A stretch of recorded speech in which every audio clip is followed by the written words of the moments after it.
But for me, it's always just been about, what do I love to talk about? And let's teach a class about that. And if it sells, it sells. If it doesn't, it doesn't.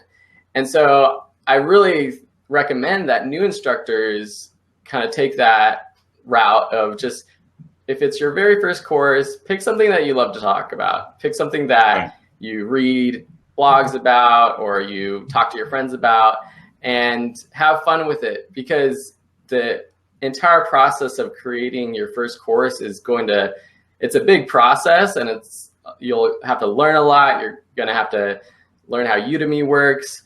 And if you're teaching a class that you don't really like talking about, and you're just focused on, will it earn money? Is there a target audience?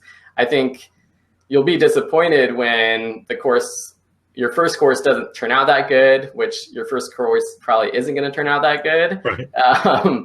So in my opinion, it's just like, teach something you love. And that's why I have not only my video editing classes, but I have a class on how to brew beer. I have a class on how baseball works, how to adopt a cat, just like random topics that don't make money, but classes that I had fun teaching.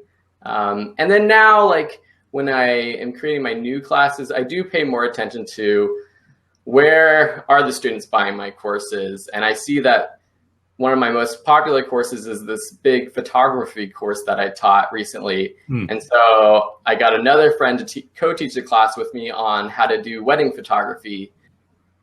And that course did really well.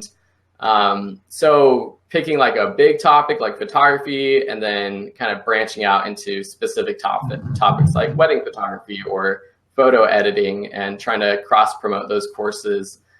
That's kind of what I do now. So I do a bit more kind of trying to figure out what course is going to sell.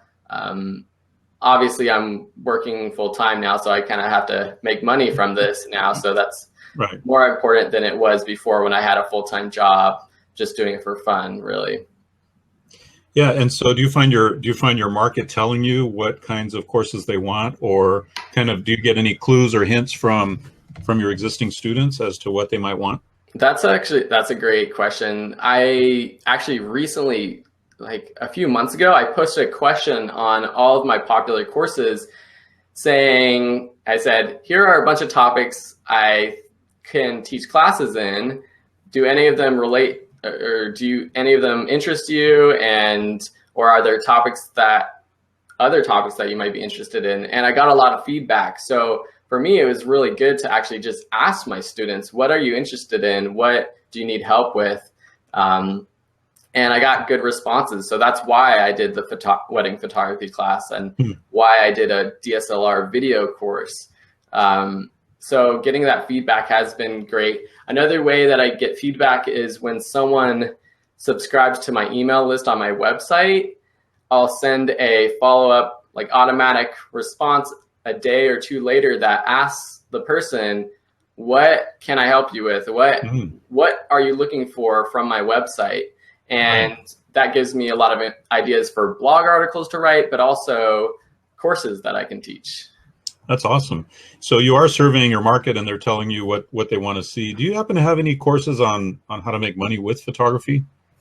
So in the photography masterclass, which is what it's called, there's a section on like how you can make money in different ways, like selling stock photography. There's a little section on wedding photography in that course, how to get a job as a photographer. But I haven't done a class where it's just like how to make money as a photographer. It's more just been a part of that big class. And then I have the wedding photography class, which is definitely geared towards, I feel like, the photographers who want to take it to the next level and make money with it. But I think that class would probably do well.